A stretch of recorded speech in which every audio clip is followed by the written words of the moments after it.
Mboka Daniel Safu. N'avez été pour l'andi vidéo wana. Na landate. Et ça partout. Ce que tant que là qui ont réaction na eux qui. Bon, na le bango. Pas en tant que petit naïe. Pas en tant que Congolais à l'ingaba valeur. Pas en tant que Congolais à défendre le droit des femmes, mais na le bango en scientifique. Honorabilité à Mouteda par rapport à la fonction. Par rapport à comportement honorable. Voilà, ça tombe juste. Et comme il y aura un combat Moutou, comme une famille honorable, je condamne. Je condamne la facilité à l'insulte. Je condamne. Dire certaines vérités, oui, mais insulter, injurier, je ne supporte pas ça. Parce que ça donne une mauvaise image. Pas seulement de la personne, mais de la société. Aux hommes, on a une image, et ça, qui ça, Daniel Safu, avant à subir l'opération. Il faut dans la vidéo. Le fait seulement que la vidéo ne date pas d'aujourd'hui.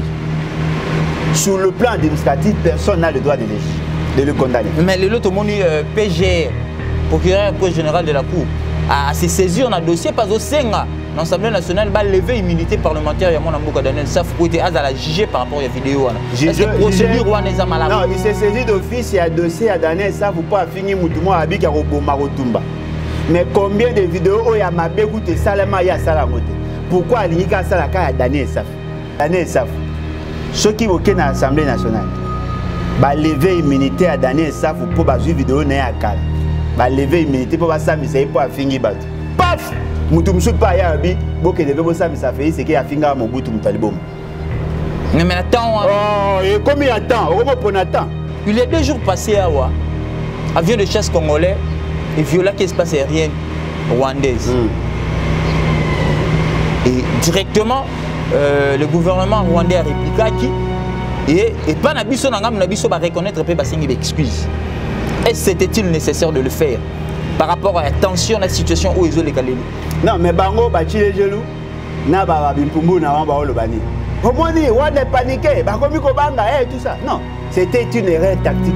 Le fait c'est qu'il n'a pas la capacité de faire la guerre contre le Rwanda. Tara Yemonengaza. Alors ça, la guerre n'a pas de vidéos ont circulé. Il y a des bandades, il y a vidéo on a bomoni na mbogani. Si tel est le cas, c'est encourageant. Non, maman, si tel est le cas, il faut que ça non le cas pour que toi analyser. Bomoni nini.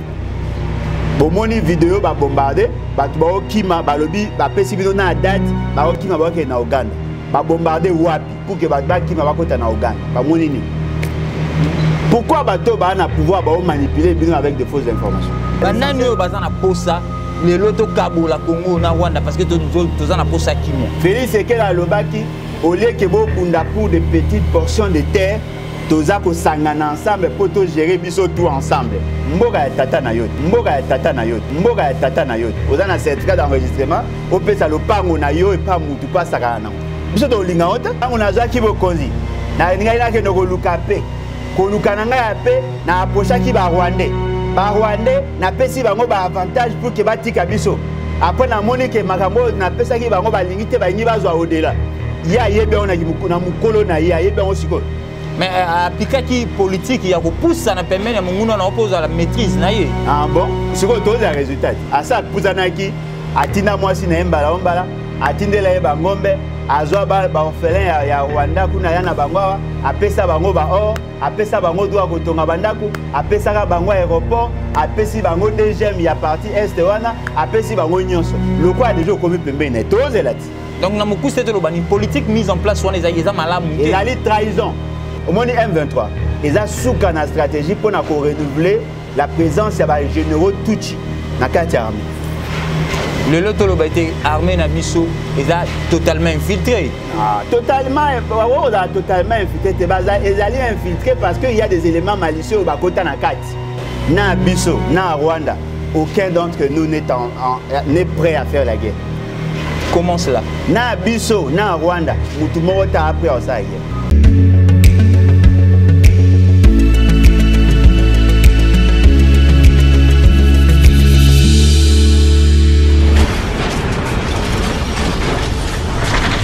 Ma Mission TV, le miroir du monde. Bote na bino nyonso bandeko balandi ya ma mission télévision en tout cas esengweza pona tokutani susu lelo pona kosola na bino na mambo etali Congo.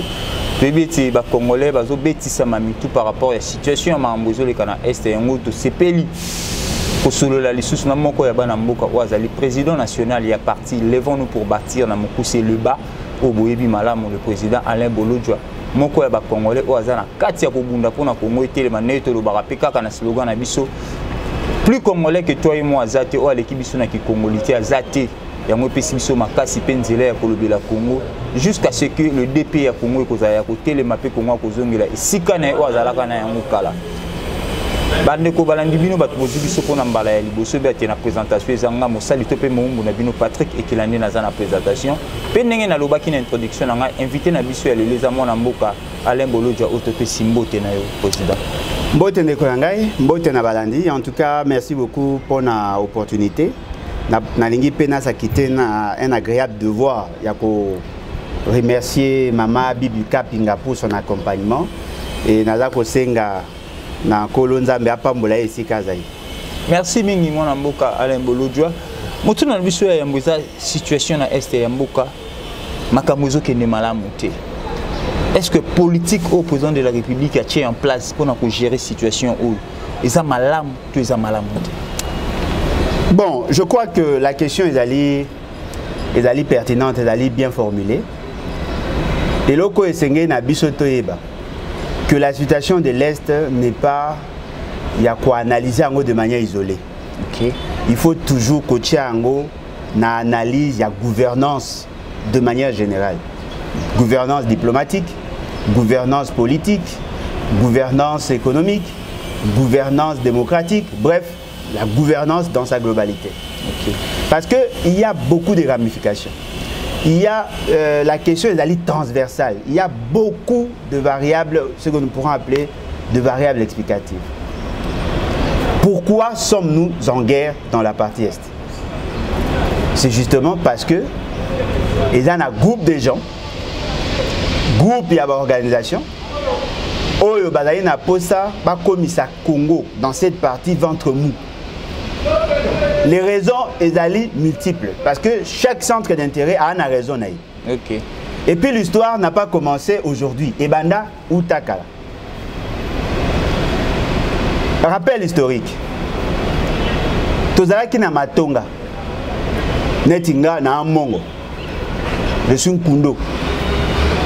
En tant que Mongo tribu nanga, Mboga nanga, et Sali Kena s'est retrouvé dans l'Équateur, dans le territoire ya Ingende, dans le secteur ya Bokatola, dans le groupement, na Lifumba, na les Elinga, et dans le village ya Benkwese, na le village ya Isenga.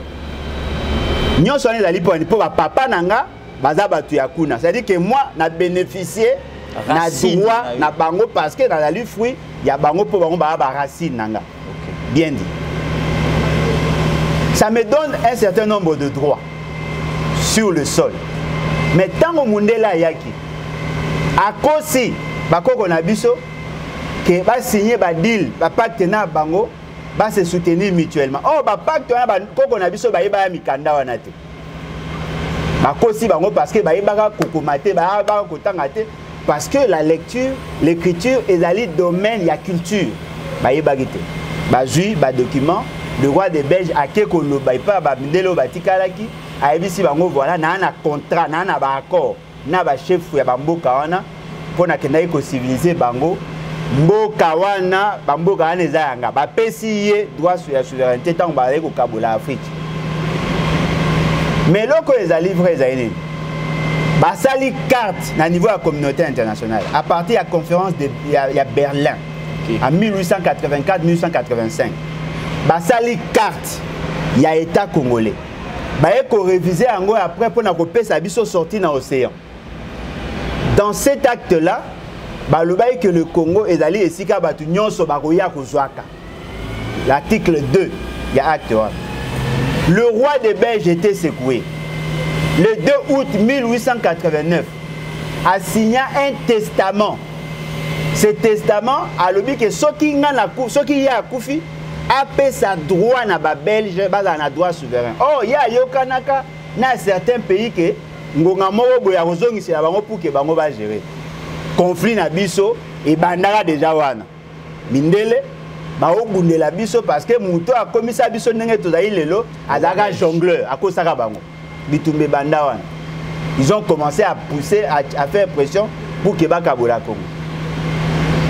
Et pour arriver que tant a commis en 1908 na Luana ye, déjà avant la Belgique avait accepté de prendre en compte l'acte de Berlin et comme yé. Ba commis côté Belgique pression.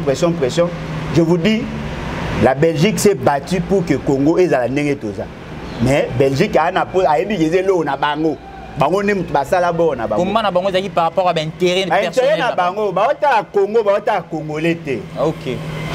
Guerre bandi, ba pays ba bandai Congo. Yango moni ba société ming, d'abord so otenga na parti à Gombe. Et sika ba mindele bandai ko fanda. Okomona tous les états au bazaki parce que bazaki 14 puissances, 14 au bazaba signataire acte de Berlin, bango tout ba mapango na Gombe.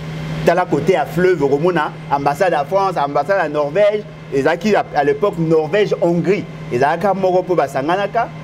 Et puis Italie, Italie, Mboka Ebele, Grèce, tous ces pays-là, la Russie, l'URSS était là. Yango moko Belgique le a une grande étendue par rapport à bango nyoso. Exact. La ville à Kinshasa. Exact. Alors pour de jouer la Belgique a travaillé avec les églises. C'est-à-dire que Congo est un COP. Batu ba créer COP na bango, ils ont un COP. Ça veut dire pour mettre en exergue le conflit entre les États par rapport à la réalité. Et donc monsieur Zali Congo ango ils ont la richesse. La plupart des entreprises ba na posa à matières précieuses na biso pour que ba développer leur technologie.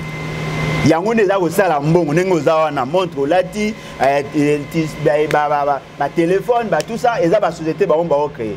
Parce que matière première eza pas na bino. Ba lingité ba kozwa de manière formelle parce que soki bazui de manière formelle la concurrence a koyeba qualité à produit bazana. Ba lingité ba de manière formelle parce que de manière formelle ba refout à cher. Congolais pas ko bénéficier na. Bango ba calculer la congolais té. Ba calculer la congolais té. Décor au planta et qui c'est que le multinational au bazali peu composante ya communauté internationale bango pe ba na intérêt pas na niveau ya Afrique ba pays mususu ba na problème à mabele ba na problème ya traçage ba lobi non voilà tant on menele ba kataki ba koko na biso pe bazaka na influence ti kotoyo yango to lingi to récupérer non le fait seulement que tous les états ont été créés par cet acte là. Aucun État ne peut se prévaloir. Il y a droit à État espace à Mouninga au nom de la tribu ou bien au nom de la réalité avant. Parce que la création de l'État, on tient compte de la superficie, on tient compte de la population constituée. On ne peut pas aujourd'hui brandir. Aujourd'hui, il y a des pays, le Rwanda, Ouganda, Burundi et consorts. Ces pays-là ne développent pas vision Laurent Désiré Kabila, qui vision à Imatuchi. La suprématie de la race Tutsi sur les autres tribus. Okay. Ce qui fait que tout ça, il y a un problème belé. Il y a un monde qui est national identitaire. Ils ont une cause mokote. Ils ont une cause mokote. Ils ont multiples. Voilà, tu as bien compris. Ils ont une raison économique, ils ont une raison culturelle, ils ont une vérité expansionniste, ils ont un problème, il y a naïveté à Congolais. Bref, tous ces éléments-là, il y a constitué la raison à la guerre. Ce qui veut dire que pour trouver la solution, il faut intégrer tous ces éléments-là. Il y a au moins une situation, il y a ma casse pour nous la partie. Il y a des Congolais. Oyo bazako bunda baboyi mboke kende. Et là ba monsieur Sobabi ceux qui moyen zalité tondi makaka mboka tata to fana ka na bango parce que solution ya te poto boyi bitumba. Bitumba na biso to ana ngo lelo na ba pays c'est que ba Chile gelou et consort bitumba yango ana. Bango balingi to lukape. Biso les bâti to lingi to luka dignité to préserver intégrité territoriale. Automatiquement moi to zala ensemble les athées. Ce qui veut dire que na niveau ya Congo to appelle na bitumba. Biso na biso parce que ba tumsusu ba na posa to fukamela Rwanda poto za kibezo bi pas question. S'il faut faire la guerre, tout ça la guerre na Rwanda. Banani yo bazana posa les loto Kabo, la Congo, na Rwanda, parce que tous en a pour ça qui Félix Sekela à Lobaki, au lieu que vous bunda pour des petites portions de terre, tous ko sangana ensemble pour tout gérer biso tout ensemble. Mboga tata na yo. Vous avez un certificat d'enregistrement, au peut ça le pango na yo et pas mutu pas sakana. Est-ce que le loto Kolobaki, président de la République, a commis qui erreur na prise il y a pouvoir na ya ko tendre mais na Kagame. Na lobi ango ye moko na discours capture exotérique na unity la auto lobao. A lobi ango. Soki muta lobi que ils ont abusé de ma confiance. C'est-à-dire qu'à ça qui va avoir confiance naïvement. Je crois que ça que le quoi ça il va avoir confiance après si va avoir biloko nyonso batouana ba ko changer makam. Oh batouana ba je vous dis ici, le Rwanda n'est pas en quête bon pas le Rwanda, le dirigeant rwandais Kagame n'est pas en quête il y a or na ba diamant na bino. Il veut dominer. A un même esprit, Jules César, Hitler. Hitler ne s'est pas battu pour l'argent. Hitler s'est battu pour la suprématie à race. Mbongo ya kaneko ya. Babunda po na mbongo te. Ka Congolais ne mtakanisa ke suka vie za mbongo. Babunda po na mbongo te. Babunda ka po na o atteindre l'optimal dans ce qu'on appelle le besoin na yo existence. Ya on va bengi ba la pyramide la Maslow. Negonanga neto zabwe. Soki bazio ba pesio mbongo nyonso ya muke. Oza nesem. Non. Okoza na mbongo mozangi pe kimia. Voilà. Bah tout ce qu'on va cancer non, le Rwanda ne se bat pas pour votre économie. Le Rwanda, le président rwandais se bat pour la suprématie. C'est-à-dire que mbongo koya le quoi matabis. Non, il veut dominer sur l'Afrique centrale. Il veut dominer sur une bonne partie. S'il maîtrise le Congo, ça sera une bonne chose. Mais s'il ne peut pas maîtriser, il peut avoir l'influence sur tout le Congo, ça sera une bonne chose. Mais qu'est-ce qu'il a fait? Il veut avoir une partie sous prétexte que Bakoko na bango bazala kawana avant 1884. Mais pour Azwango, il faut fragiliser Congo au bisotoza. À Salandene, à créer une situation pour que tout y a qu'on négocie afin qu'à côté sabatu naï. Et puis nous avons le banao lelo. Au moins M23. Ils ont souka na stratégie pour renouveler la présence des généraux Tuchi na carte armée. Le Lotolo a été armé na biso, ils ont totalement infiltré. Ah, totalement infiltré. Ils allaient infiltrer parce qu'il y a des éléments malicieux au Bakota na carte. Mais ils ont totalement parce que le chef MG c'est un Congolais. Et là, ils allaient dire que le commandant en chef a défaillant. Au moins, la défaillance n'est située à un niveau. À l'objet na bino que tant on a qui vous conduit. Na n'inga que nous lukape. Ko lukananga ya pe na approcha ki ba Rwandais. Ba Rwandais na pesi bango ba avantage pour que batika biso. Après na moni que makambo na pesa ki bango ba lingite ba nyi bazwa au-delà. Ya yebe on na mukolo na ya yebe on siko.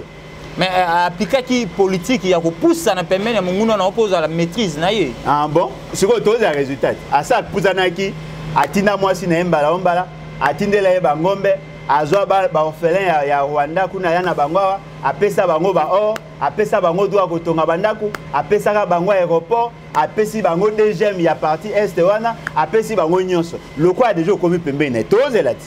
Donc na muku c'était le bani politique mise en place wana eza malamu. Il a trahison. Il a trahison. Surtout qui dans un pays sérieux, mora batu ba otambola ninga normal. Le procureur général prêt à cour constitutionnel. Il va enclencher de ce pour qu'il ne va pas entendre M. Félix Sekedi. Il a dit haute trahison. Mon ambo Kalin Bolo Djoa, tout le monde président ramené à prendre position, à mobiliser l'armée naïe, à l'obéli même peuple naïe qui va accéder à Congo Mikolo bayo bazarana activité na kati Congo parce que le climat est mal monté par rapport à la sortie médiatique du chef de l'État. Chef de l'État nani? Oji, mon mboka mon amboka. Nani nde? Mon amboka Félix Tshisekedi. Ah, la chef de l'État tende olanga chef de l'État. Pourquoi on a chef de l'État? Ah, chef de l'État za résulté chef de l'État sans valeur. Chef de l'État ni. Mais mon mboka yo. Ah, bon on a mon ça et pas au condamné. Même tazo tambusa ah.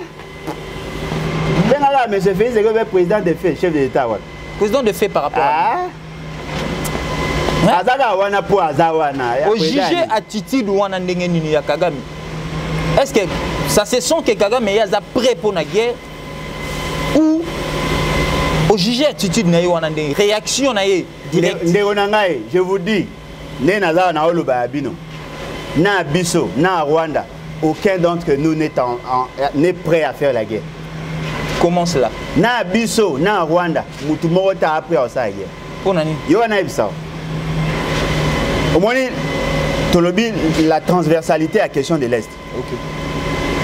Monsieur Kagame, pendant que Félix Tshisekedi na Kabila ba ça ba aventure. Monsieur Kagame a préparé la balkanisation économique. Au moins, l'on est aux abris. Tout le monde vivant à l'Est pour la fin de la kuna. Il y a une forte dépendance en matière de produits manufacturés où tu ne peux pas avoir l'idée. Au moins, l'on est aux abris. Ceux qui ont des frontières na biso, na Rwanda, na biso, na Rwanda, tu as pénalisé. Parce que vous savez, frontière ici, quand tu as mis à côté, il y a Burundi, les lois de M23 Bazakuna. Tu as asphyxié sur le plan économique. Savon, sucre, mungwa, maïa komela, mafuta, et où tu as Akuna. Babiloko loka ba pomme de terre, ba chou et où tu as Koto. C'est-à-dire il y a une forte dépendance. Bambisi, babiloko c'est où tu as Akuna. Banyama où tu as Akuna et où tu as Koto, ça dépend. Yesika Mbokao Bazali. Ce qui veut dire qu'il y a une forte dépendance. Il y a un point d'échange économique moi à ma casse. En tout cas essentiel. Na loba na ba émission na ebisa bango. Bo sala effort bo bongisa banzela. Pour mundele na Kagame basala nyonso ke banzela na biso ebongaka te pour que tout continue na dépendance. Ndenge zana muta na avio na partie est a dépendre plus na Rwanda que na biso. Carburant bo sala et uta kuna. Est-ce que tozo acquise pe Rwanda a tort par rapport à la situation mususu et que biso moko ne tozo koka ko organiser makambo à l'interne te. Ndeko na ngai na biso na Rwanda. Mais quand on est venu comme Toga Félix Tshisekedi, aïe a joué beaucoup, va payer beaucoup, n'est pas payer ça qui. A gagné qui élection? Aïe a gagné l'élection. Les Onangai, ma famille au Loba. Oh bah créature, bah invention à Kabila. Oh pour dire qu'il y a Kingakat, mais dire Kingakat. Nandeni. Ah, à quoi vous nandeni? Mais il me gagné quelle élection? Peuple a voté il failli. Mais la preuve est là. Et bon, on a la Cour constitutionnelle preuve est Cour constitutionnelle qui boit ce qu'il y a, il peut perdre. Et bon, la preuve il fallait même. Fallait pas attends, ce gars même, mais fallait même. Il y aura preuve à mon éno, boutique à débat. La loi voulait assez que va publier résultats sur base de procès verbaux. Nanga vous a dit à publier résultats sous pression n'a pas clé USB. Si déjà la constatation il y a légitimité et ça a mis conformément à la loi, les élections sont annulées. Il va publier en violation de la loi. Il va sonner tout le monde pour cause.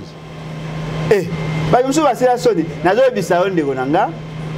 Ceux qui ont organisé, on pouvait anticiper. Mais je tiens aussi à vous dire, il y a eu des avancées. Avancées, ça m'a dit, le mois qui déjà permis dans Rwanda. Félix Tshisekedi le quoi, qui veut continuer à Mabe, à Linga qui est dans Rwanda pour qu'il y ait un accompagnement à Rwanda, pour que le Rwanda ait servi comme base arrière pour l'attaquer et renverser son pouvoir. C'est comme ça qu'il y a une caméra en 2019, à qui a signé un accord, il y a Tianana. Et la conséquence, c'est que M23 Lélo. Tolo Banin, Lélo, Mokonzambo, Kazalo Kola, Moutou a zongisi M23 à vie. Azali le quoi, Moutou a été réanimé M23 et puis à côté de ce sous davantage la dépendance na Rwanda. Yango Nazoloba, il doit être jugé pour haute trahison. Tout le monde va pour parler Zoko à niveau à Rwanda. Tout le monde s'attendre à Nini. Par rapport à pour parler de Gonanga, yo zo yanga Satan et lo mais pas Félix Tshisekedi. Mais ça à ça quoi répondre fort pour na effort wapi ba même maelo kwa mon papa kaina de Gonanga effort ni. Ah. Bino bozo mama na ba blague. De Gonanga, ceux qui vont à niveau international, boké ko dialoguer, le dialogue là. Et ça rendez-vous de donner et de recevoir. OK. Yo pesi il n'est pas pisse. On ne peut pas tout gagner et on ne doit pas tout perdre. C'est ça le principe, il y a dialogue. On va trouver le juste milieu. Bokomi kuna na Rwanda. Rwanda le binon voilà monsieur Félix Sekei na batunaye baza ko tia mal à l'aise batuchi yango moi biso to bunda pona défendre ba intérêt à batuchi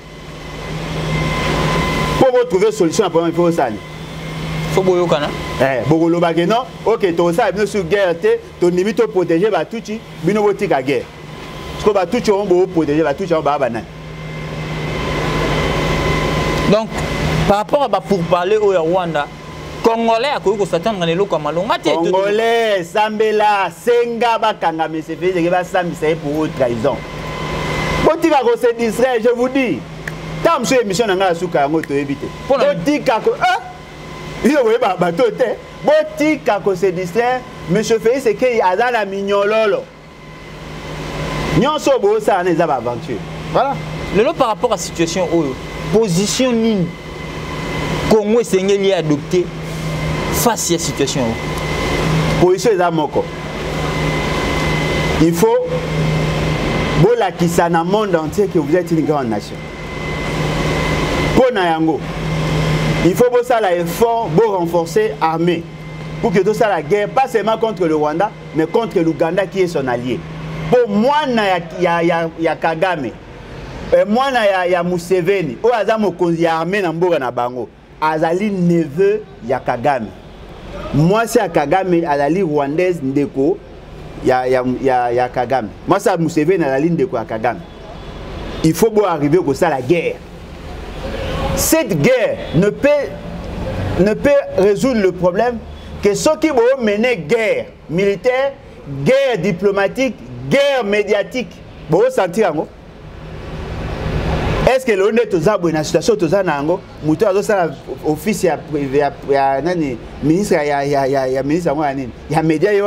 Mais sur le plan des médias, Sengaki, un corps journalistique, nous va soutenir FARDC. Après, ça va message et encouragement, après, ça va information positive, appuyer M23T. Non, attendez. Je ne peux pas accepter qu'un Congolais appuie M23 bien que fait ce qu'il m'a appuyé. Dites-moi, journaliste a fait ça information positive, c'est-à-dire qu'il va nous créer Balukuta. Non, va récupérer Bounaga, la journaliste a publié dans la commune nationaliste. Est-ce que le problème n'a pas été pour la journaliste? Non, beaucoup ça n'est mingi. Mbongo ya l'État, babimisi mbongo ya l'État te foutre un peu na taxe. Ba pesi mbongo ba go soutenir l'armée. Ba tachile gelou balié. Wana za ba journaliste mtu asali on.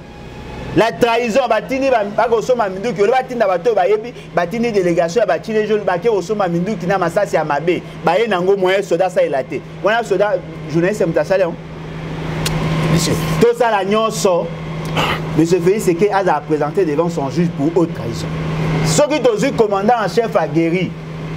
Et que tu fais ici Marambu Kimia. On va te mettre à genoux le Rwanda. Le Rwanda n'est pas si fort que ça. Je vous dis net aux abonnés. Tu peux désarticuler l'économie à Rwanda, tu peux désarticuler l'armée à Rwanda, tu peux mettre en mal la fibre sociale à Rwanda. Je vais vous un exemple. Le Rwandais vient ici, il a infiltré, il va déstabiliser les choses. Qu'est-ce qui manque plutôt que de Rwanda? Parce que pas Bango, la population Hutu qui est majoritaire a dans la frustration. Pourquoi ne pas utiliser la frustration de la population Hutu? Pourquoi ne pas recruter les Hutu et certains Tutsikuna? Bon ça qui va comme un service na bino peut pas infiltrer l'armée rwandaise et là on est là maele bomoto mais sa proposition ceux qui ont zuli kanisi wana okoki ko tendre pe loboko na mokonza mboka kanisi nga ya koma mokonza mboka onde nani awo konzani aso konza Congo ngana pesa proposition mtu apesa plus de 1000 personnels ada ko gérer plus de 800 millions de dollars pour le fonctionnement de la présidence ngana pesa conseil mais ta patriote donc il y a nationaliste il y a évité. Si ça évite, ça n'est pas. Étant patriote, il y a patriote, il y a ça proposition à pays. C'est apporter soutien à la proposition. Monsieur, ce que Monique au courant démissionné. Proposition au cas de moi. Ce que vous voyez en ligne, ça. Proposition. C'est proposition. Vous voyez en point. Na boité na tout. Ah, vous tout n'en donnez pas, c'est proposition à démissionner. C'est ma proposition. À démissionner. Parce que c'est il y a mis balai pour ça là. Il y a des propositions à ça à démissionner. Mais comment ça le PCP va proposition à démissionner? Ce qui a sali à démissionner, on peut faire une proposition qui n'a qu'à bien mon ton affaire. Mais c'est quoi à démissionner nan? À démissionner nan. Il y a une proposition malade. Bien, il y a moi. Il y a 2 jours passés à Wa. avion de chasse congolais et viola l'espace aérien rwandaise. Et directement, le gouvernement rwandais a répliqué et pas Nabiso Nangam Nabiso va reconnaître et va excuses. Est-ce c'était-il nécessaire de le faire par rapport à la tension, la situation où ils ont les Kalelu? Non, mais Bango, Bachile Gelou, Naba Bimpumbu, Nawamba Olobani. Comment dire, on est paniqué, Bakomiko Banga, et tout ça. Non, c'était une erreur tactique. Pilote, Bazu, Azokumbana, Aebi, Aksalaki, confusion à l'aéroport, Ebongaka, qui est un aéroport à Goma, à Saléré, à Naki, un aéroport vers Gizen, Gizen, Bamboka, à Rwanda. C'est comme ça. Tant que c'est que Saléré à Zongi. Beaucoup de gens ont maboko na erreur mutasa indeni. Et là, on a ces pays que ba Rwandais, pas le gouvernement rwandais, mais ba Rwandais babangi. Et les gens qui sabino nini. Depuis to bandi na 1994, tilelo bisonde to okufa. Soki bango pe bakomi ko kufa. Population rwandaise a Obanga, a kosenga na Kagame, to ana posa ko bunana Kongo te to kufi mingi boyo kanaka botika babiloko abotika kaka. Le roi bango ba okufa te, ba mona sko guerre ya Congo le roi miel. Mais en réalité c'est qu'il n'a pas la capacité de faire la guerre contre le Rwanda. Tara yemonengaza. Alors ça guerre na Rwanda ndé. Il est mal entouré. Ana bato ba miyibi ya mbongo. Bato ba kabara ba information au félé. Bato ba publiera tous les secrets d'État dans les réseaux sociaux. On va gagner une guerre avec un commandant en chef comme ça. Et c'est une guerre. D'abord, le commandant suprême doit d'abord être commandant pour être suprême. Il y a un commandant, il commande quoi. Moutou a ça, Mickey va abaisser la gouvernance. Nous on a eu CV à faire ce avant comme à présent. Tout n'a pas bien. On peut répondre sur au bangate. Tu as changé ma rôle. Aux bang, non? Tu as changé ma rôle. Qui vous dit que président il y a les bas. Il pose 8 places dans ma mission. En Congo, on a mon abaché à Bamindele, Moutoyer, Kaza répond pas à poser journaliste ces questions pour relancer. Il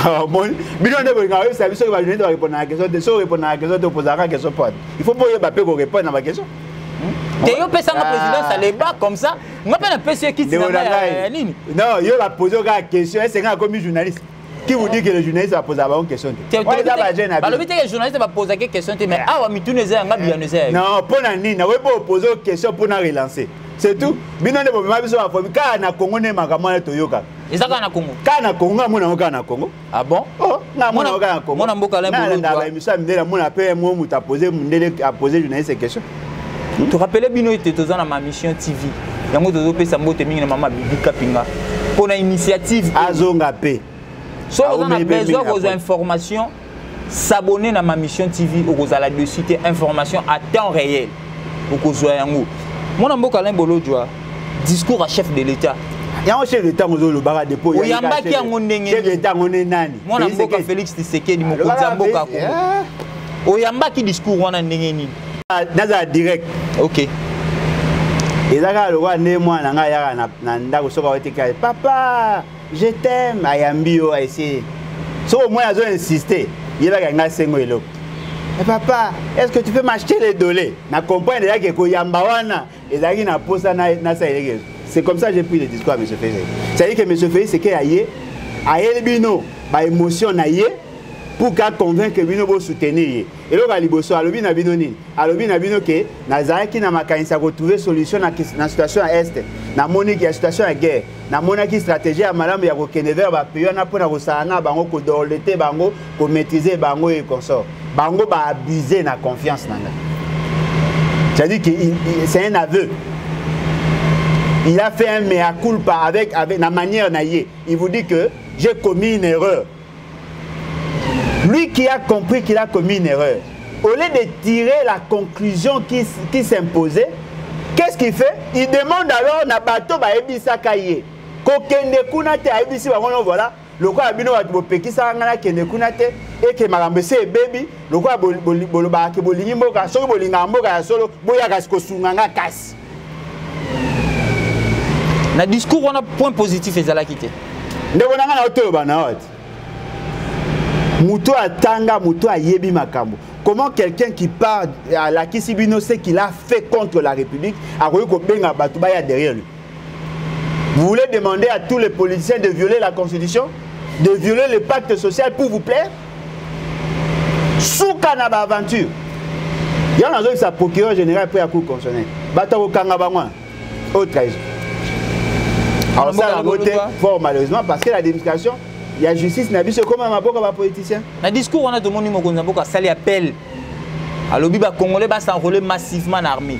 Est-ce que ça indice c'est que peut-être dans le prochain jour, tu vas déclencher guerre ouverte dans Rwanda parce que dans la police peut que armée mais matériel il y a modèle russe. Modèle russe mais où tu wapi? En provenance en Russie, non? Au moins, l'équipement tout aux ans. Les équipements sont datés vers les années 60. La plupart des équipements sont en Ukraine. La plupart sont en Ukraine. Au moment où les marques russes, tant que les URSS sont en Ukraine. Ils sont en Russie. Mais sur France 24, tout le monde a dit que Charlène a lobby. Autoblindé, le même modèle que eux ont coopéré en Ukraine. Mais vous savez que vous avez un modèle russe il y a Kala. Tout ça en Ukraine. Qui vous dit que à ce milieu en Russie. Et puis tant que les Russes vont vers M. Veseke. À quoi que ça va accompagne ça que la meilleure option, la Russie et les États-Unis, quelle est la meilleure option pour le Congo aujourd'hui? D'abord le départ fait ce que ce qui y a longé, tu vois pas ce que attention à biscuit ça d'abord le départ M. Veseke. Il y a ce qu'on a place na lelo. Entre les États-Unis et la Russie. D'abord le départ à Félix Tshisekedi. Ma conseil tout beau lingana to plus après. Qui part d'abord. On est à opposition républicaine, hein? Yo, quand c'est opposition républicaine, il faut occasionner bon la sens à poil. Ah, mais non, l'opposition républicaine, c'est une opposition pour du pouvoir. Moi, je suis républicain, moi. Allons, les restes, on verra. Les restes, on verra. Depuis le frappe et FRDC face à la position M23 dans l'Est du pays, qu'on a tout le monde na Tchanzu, na Musanga, c'est encourageant. Bomoni, beba ibisibine. Toyoki. Boyoki na gouvernement, na bata réseaux sociaux, il y a bata IDP. Il y a même des vidéos qui ont circulé sur le net. Vidéos qui ont circulé. Il y a des bandades, il y a vidéo on a bomoni na mboka nini. Si tel est le cas, c'est encourageant. Non, mais si tel est le cas, il faut que ça non le cas pour que tu analyses. Bomoni nini. Bomoni vidéo ba bombardé, ba tu ba okima ba lobi ba pesibino na date, ba okima ba ke na Uganda. Ba bombardé wapi pour que ba kima ba kota na Uganda. Ba moni nini. Pourquoi ba to ba na pouvoir ba manipuler bino avec de fausses informations? S'ils ont bombardé, qu'ils nous disent. C'est l'État qui va dire, c'est le porte-parole de l'armée qui va le dire.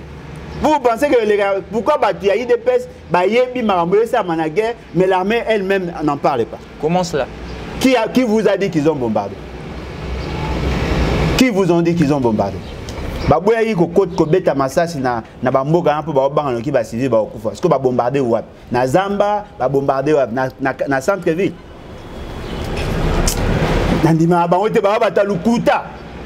Comment vous appartenez à Lukuta? Comment ça comment appartenez à Lukuta? IDPS n'a pas IDPS Tshisekedi. IDPS c'est IDPS qui pose à qui basse. Comment on a appartenu à IDPS Tshisekedi? IDPS Tshisekedi était point. Ils ont servi Kabila, ils ont servi Mobutu, non? Tous à la précédente. Si l'État congolais s'est décidé d'attaquer ma position, il y a Batouana. Et puis, il a posé une question. Combien de chaînes Oyo qui va relayer l'information? La chaîne sérieuse. Parce que là, tout ça dans les réseaux sociaux. Ah!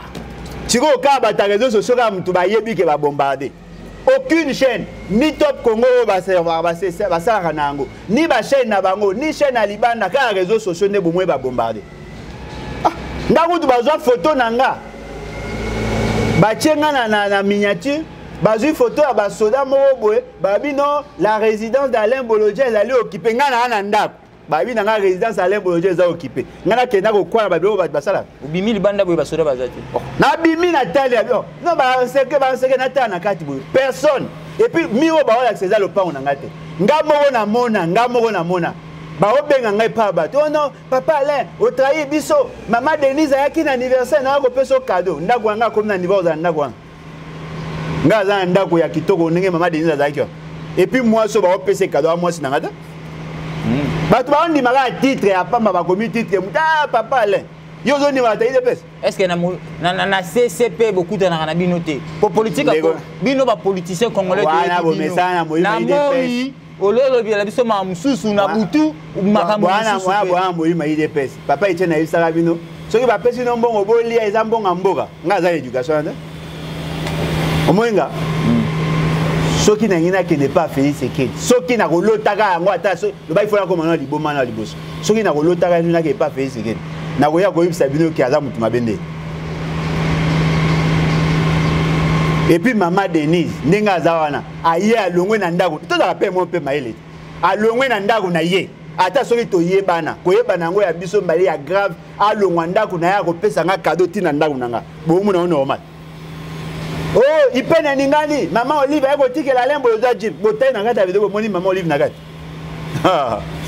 Batu ya réseaux sociaux leo na mona bino boande mutema be bolingi nde kokosa siko lokwa ide pesa dali centre nani néo mensonge basala sikoyo ba créer sikoyo réseau na bango so azu information abandi kobwaka tomoni mutuka ya Fayulu na Kingakati mutuka wana ezalaki na Faden House tomoni na Kingakati soko ozu Faden House na Kingakati la distance qu'il y a. Comment quelqu'un qui peut prendre la vidéo, photo ya mutuka ya Fayulu na résidence, mutuka ane longwe.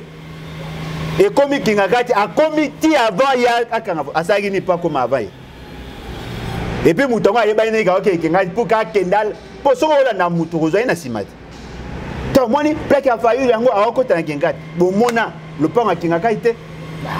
Baba talukuta ngana mona mutaolo ba non to moni moi c'est Muzitu et pas maman Marthe wapi moni oyebi moi c'est Muzitu batu babota mis dans le mensonge nga alinga batalukuta te mwana mboka Alain Bolojwa lobi alingaka batu alukuta te ba maloba oyo za ko engager mwana mboka Alain Bolojwa mais il y a près d'une année passée tout le monde qui me compte dans l'Assemblée nationale yo linga ba moi ba konzi a kondali alobaki mboso alobi ayebi bato yo bazana sima ba M23.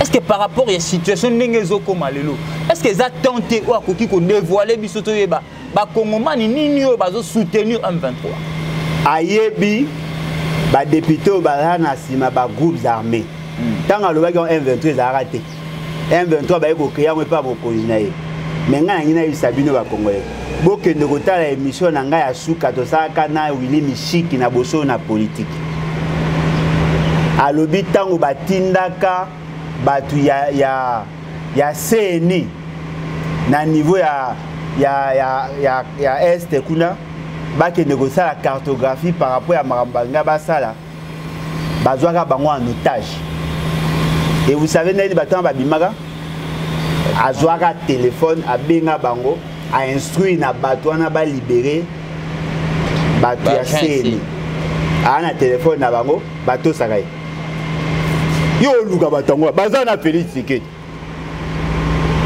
muto azali chargé à comité de suivi ya accord ya application ya accord ya Addis Abeba Aoutab non bon luka Aoutab akomi boyebi boyebi Aoutab ayebisi bino ke Félix Sekedi asignaka ba accord na ba M23 bayokanaka basala ya 14 mois c'est confirmé na o maramu M23 le bana bino mais le quoi yo luka muto o soutenir M23 ndeni muto a soutenir M23 za muto a loger bango pendant 14 mois nani a loger bango pendant 14 mois boyebi na tanga po ba kena zaka ene boyebi te bayaka na bafana na Gombe te so yebi si ba congolais wana ko bayebi congolais ni na yebi te bayebi boti ko sala bantu mbobo eke mabe soki to luka solution na Félix Sekedi to regretter na le babino je le dis c'est ngel to luka solution na nani Félix Sekedi a problème a solution te so photo luka solution na nani ndeko nanga o abela tifoid atombo aloboko Déjà, on a appelé ça qui satisfoïde pour calmer. On appelle ça antibiotique. Oui, pour aller. Pour tous les microbes, pour les déranger les autres. Bino boya la batu, pour faire ça la pommade, pour le microbe, ça a été à l'école. Microbe est en akati. Voilà pourquoi je dis la cour constitutionnelle, Moussala Yango, haute trahison. Mon amboka Alain Bolodjoa, tozonga na lisolo oyo lelo, mutu nyonso asimbika ka téléphone na yebo azotala. Honorable Daniel Saf. Honorable? Parce que c'est député. Bon député, gars honorable. Que député va bien bon bon. Ya, moi bino va bien bino va bon mais ça la gars habitude. Honorabilité à Mouteza par rapport à la fonction. Par rapport à comportement honorable né. Voilà, ça tombe juste. Et comme le gars combat Mouto, bien comme ma famille honorable. Moi namboka Daniel Safu. Na bien te yo pour landi vidéo wana. Na landa te. Et ça partout. Ce que tant que la qui en réaction na yo zala ki. Bon, na le bango. Pas en tant que petit naï. Pas en tant que Congolais à l'ingaba valeur. Pas en tant que Congolais à défendre le droit des femmes, mais na le bango en scientifique. OK. Et là, je condamne ce qui a été fait. Je n'ai pas l'habitude à la Congolais, je fini maman. Jamais na leki na TV na finga mwasi. Jamais. Ata fait ce qui a fait jamais bon monde na s'attaquer na maman Marthe. Jamais na maman Denise, jamais même good na maman Olive, na taka bango te. Jamais. Au monde nga ce qui mwasi azo ça la politique ça c'est autre chose. Mais ce qui mwasi azaka mwasi ya mutu. O azo ça la politique. Au monde nga jamais. Yango mo etango kulutu Mike Mukeba s'attaquer ki na mwasi ya Daniel Saf na côté là Daniel Saf. Na supporter elo wa te. Pour ngamo ba finga maman nga chaque jour. Ça c'est une mauvaise éducation. Je condamne.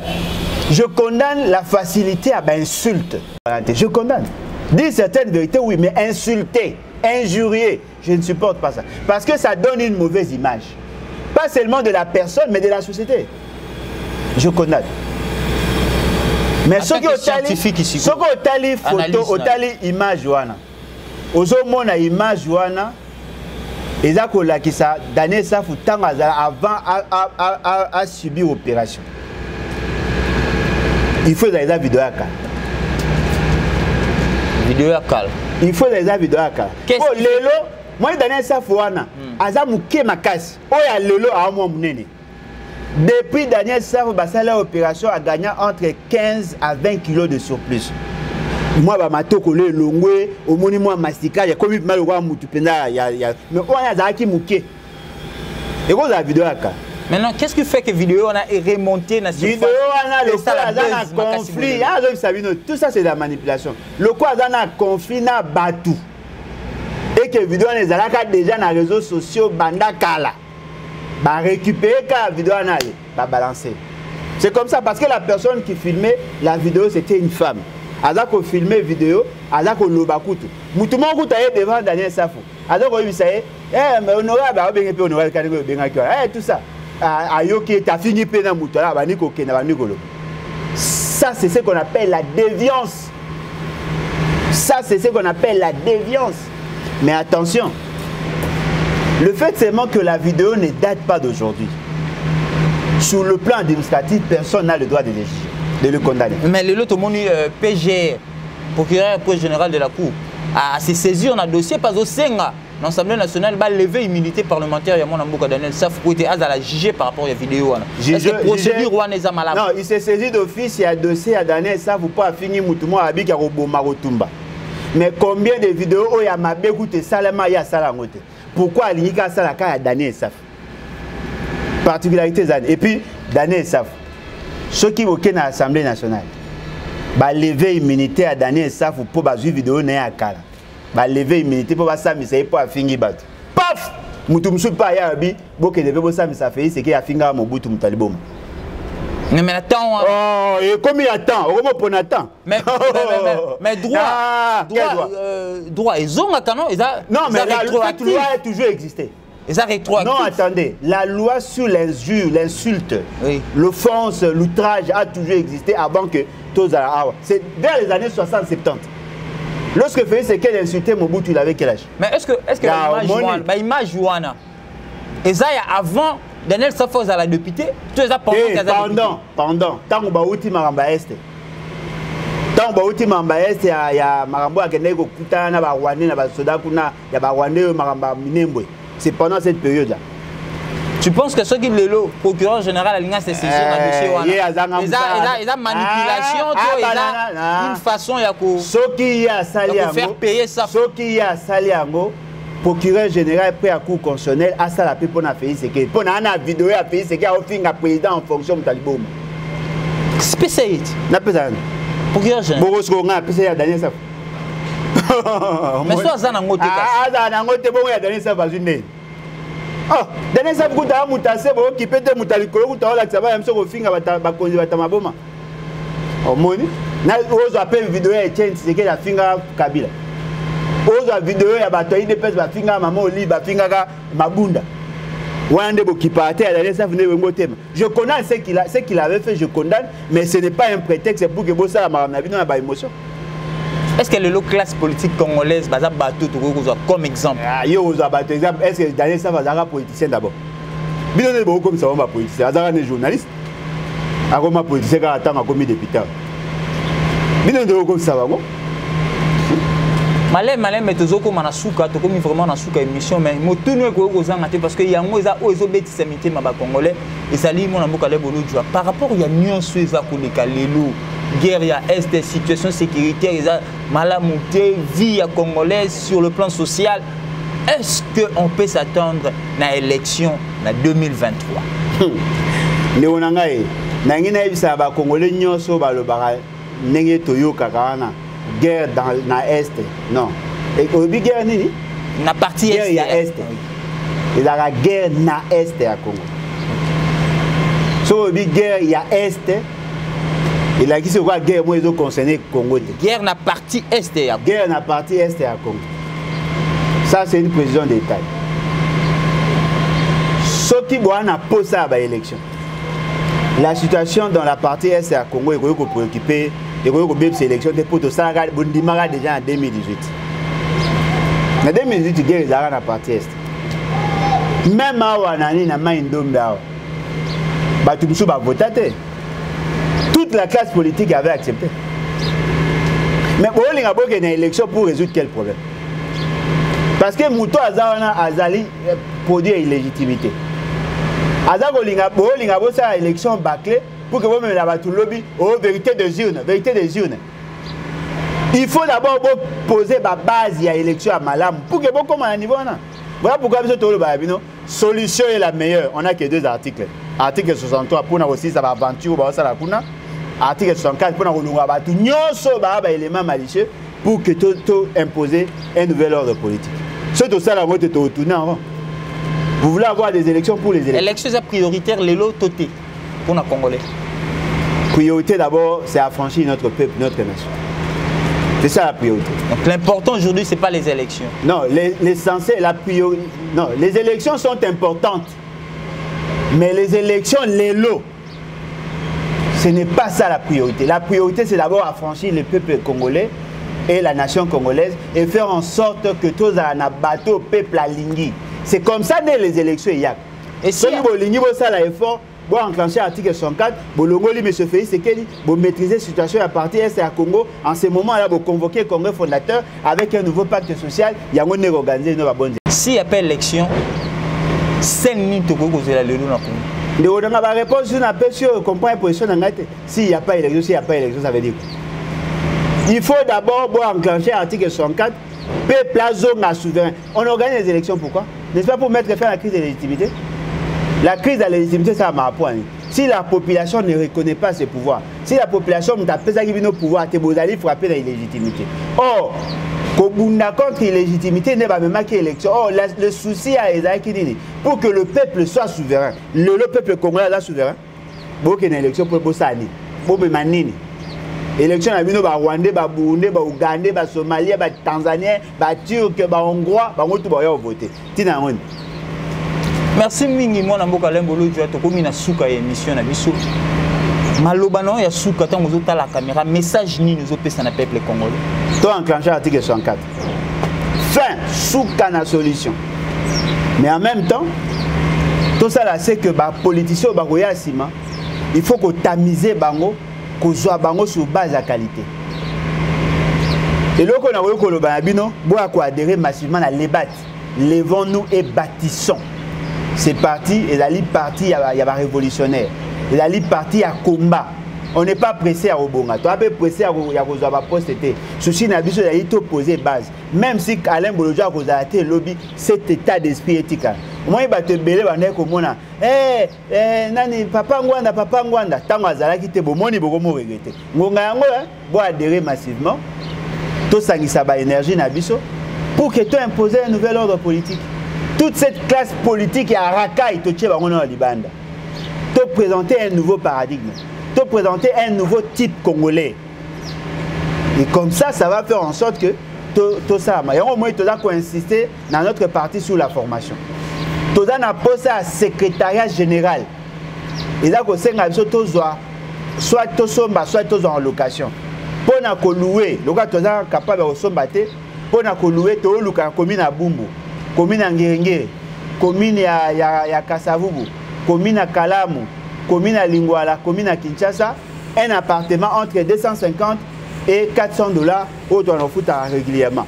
Au cas où faciliter, biso ya kosala yango, contacter biso, pesa biso adresse totale anda kutogoya to sololi, to repesa tout ce qui est exigé pour que tous accèdent. Donc venez nombreux, numéro de contact. Bien. Notre numéro est allé plus 243 81 250 28 51 81 250 28 51. Au gros apparemment pour un lopa on a locataire mon mutu passe. To ko ya to yo quand to peso loyer na yo lingi modalité ko linga to futa to futi to siège na biso en tant to lukara siège bureau nanga en tant que président national. Voilà. Merci mingi mona mboka na ndenge dimakete to pesa ki tango na pona ko sola na biso na mokolo lelo. C'est moi qui vous remercie. En tout cas merci beaucoup. Bande ko to komi na suka. Et si vous avez belé à la émission, vous continuez à s'abonner massivement à ma mission télévision. Vous avez des informations à temps réel. Vous s'abonner les sous. Merci à Maman Bibika Pinga pour la moussala et l'eau comme la moitié de Congolais pour des informations à temps réel. Pour que vous ayez une émission, te souhaiter bon anniversaire à pasteur Dan Munungi Aigle. Bon anniversaire à pasteur. En tout cas, année ya sika ezala année ya gloire et élévation et bénédiction et puis au servir les sous Dieu avec toute âme et avec toute puissance. Pour nanga mosal tope momu na bino Patrick Ekila to komina suka to kutani mbala o ezali koya. Merci.